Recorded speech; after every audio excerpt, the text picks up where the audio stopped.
Hey guys, what's going on? Welcome back.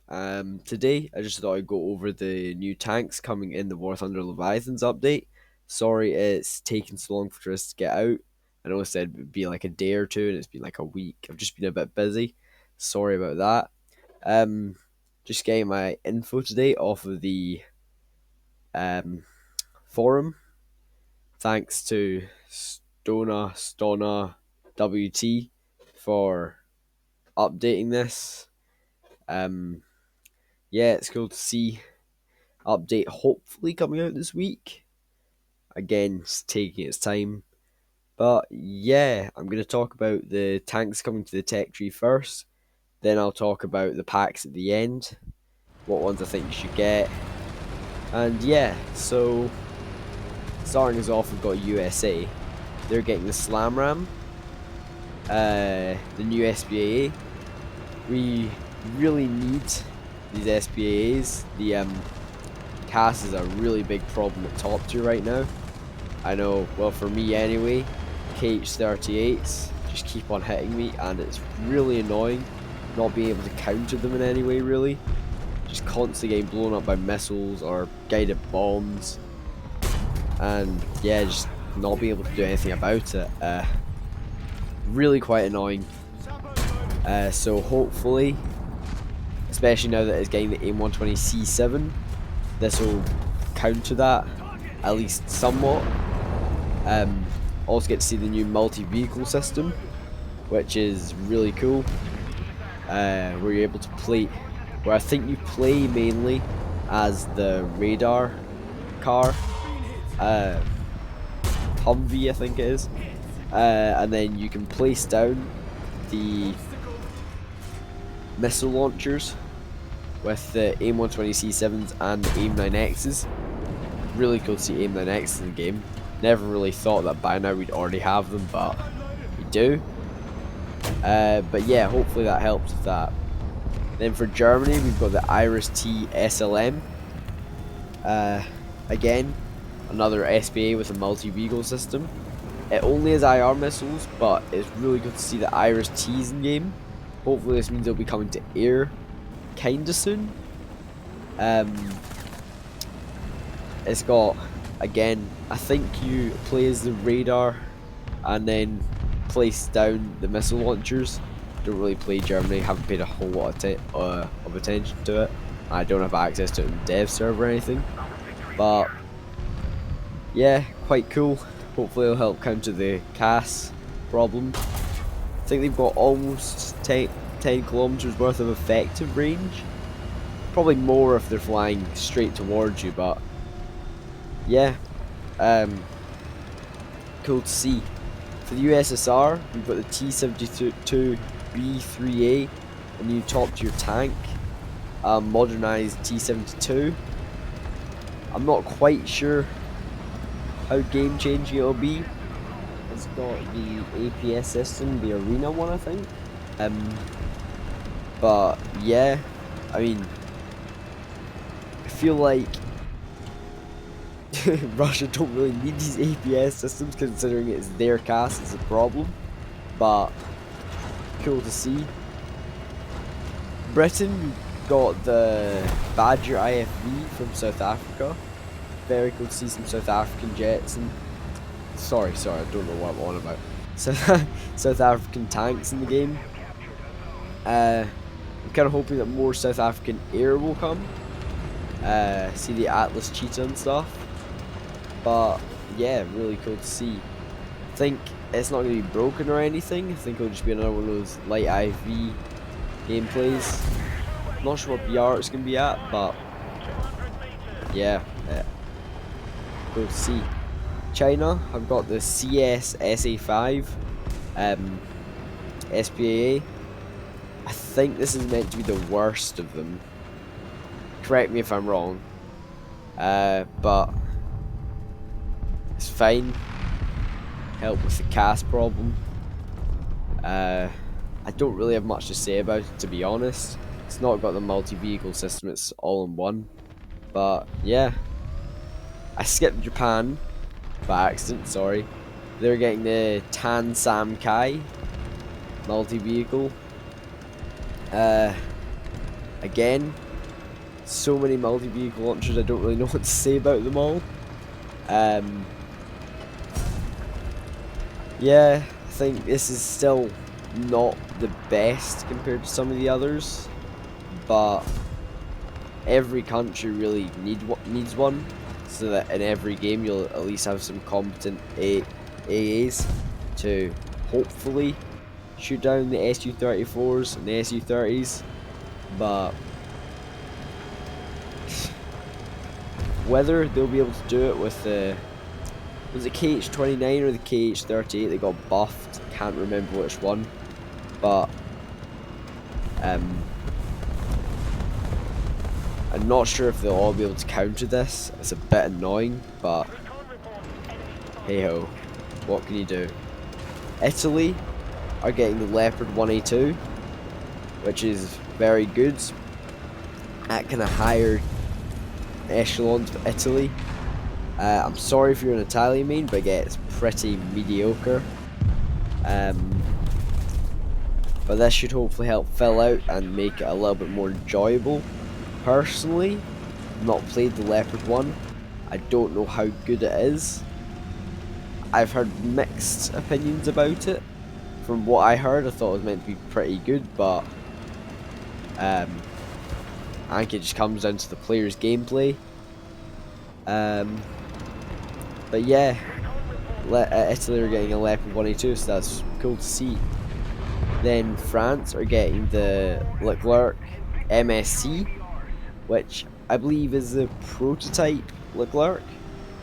I think it's coming at 10.7. It'll be great to see. I don't know if it's going to be broken or game changing for the lack of good French tanks, but it's coming nonetheless. Hopefully it's a bit better having a Leclerc at a lower BR, because the top tier ones are painfully mids. But yeah, we'll see how it performs in game. For Sweden, we've got the M24 for Denmark. Chaffies are great light tanks. I assume it'll probably come in at 3.7.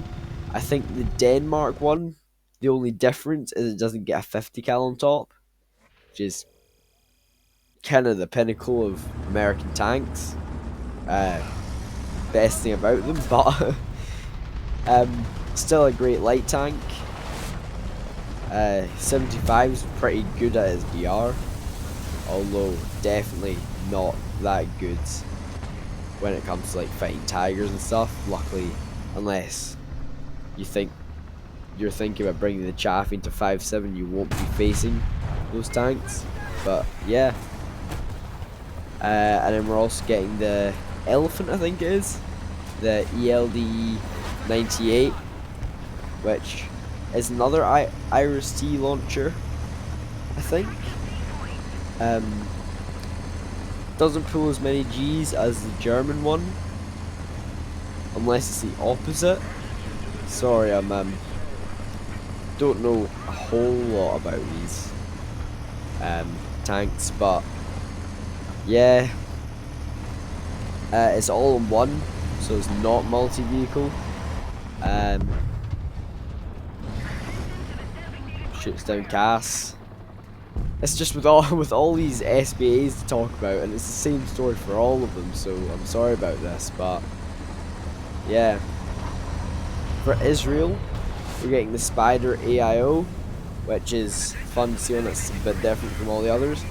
It's going to launch Darbies and Python 5s. So they've not even done Python 4s, just gone straight for the Python 5s.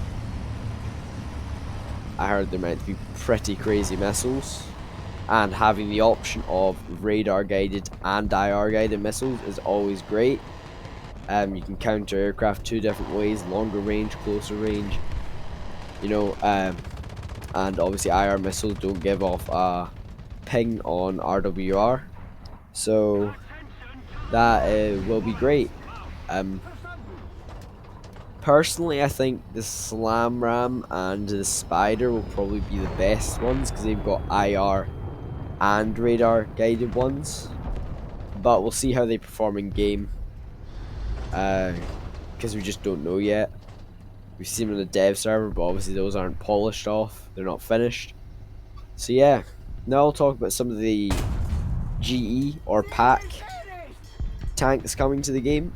So first we've got the Hell on Wheels pack, which contains the Sherman Hell, the Hellcat Hell, and the Skink Hell. I think it's a good pack, but in my opinion probably the worst of all the multi-vehicle packs.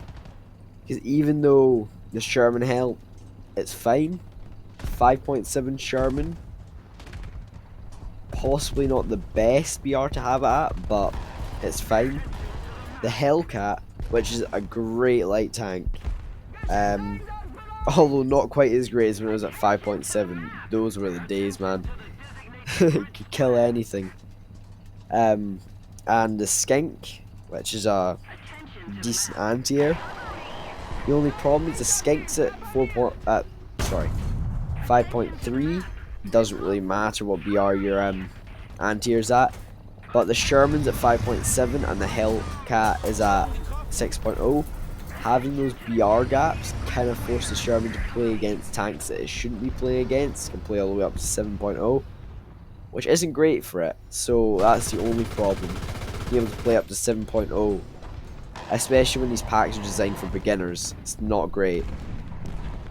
Then for USSR, we've got the Inmei 1945 pack with the T-3485 1945, the IS-1 45, and the Hanomag, which is a captured German anti-air, but with MG 151s, 20s, which makes it better basically.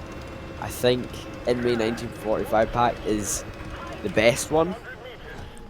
The T-3485 is great, made of stellinium as per usual. IS-1, great heavy tank. Everything's at 5.7 besides the Hanomag, but it doesn't really matter that much for the anti-air. And the Hanomag's upgraded over the German's anti-air, which makes it better, half-track. But yeah, you get a good variation of playstyle with the medium heavy and SBAA. 5.7 is a pretty good BR for beginners, and yeah, I think it's probably the best one. Then for Great Britain, we've got the Echoes of Overlord pack. So while I said the USSR one's the best one, I'd say this one's the best for beginners. So you get the Firefly, the Avenger, and the Crusader AA. I believe this is a 4.7 pack. The Firefly, the Sherman Firefly, is like a Sherman on steroids. Sherman with a big gun. It's just great. I honestly don't know what to say about it. It's amazing for 4.7. The Avenger, which I've not played, I don't know, but it's not the easiest to use apparently, because it's got the same gun as the Firefly, which is great at its BR, but not on the best platform. I'm sure with practice it would make perfect. And then the Crusader AA, it's an SBA, pretty good. But this one is different from the others because it's at 4.7, which makes it better for beginners in my opinion. And it's at rank 3, so you can grind all the way up to rank 4 with it. So, pretty good overall. And then finally we've got for France the Leopard 2 OTCO pack. I believe this Leopard 2 is a 2A4. It's going to perform more or less the same probably as all the other Leopard 2A4s. Mind the Leopard 2A4 Canadian one in the German tree. Probably similar playstyle to that, if not exactly the same. It's a bit copy paste, but it does give France a good top tier grinder for their tank tree, even though personally I don't see why you're grinding French tanks. Sorry to any French mains out there, but yeah, that's about it. So yeah, any suggestions for future videos? If you want me to do anything different than just War Thunder news, that just leave it in the comments. I'll leave the link to the page in the comments, and have a great day. Goodbye.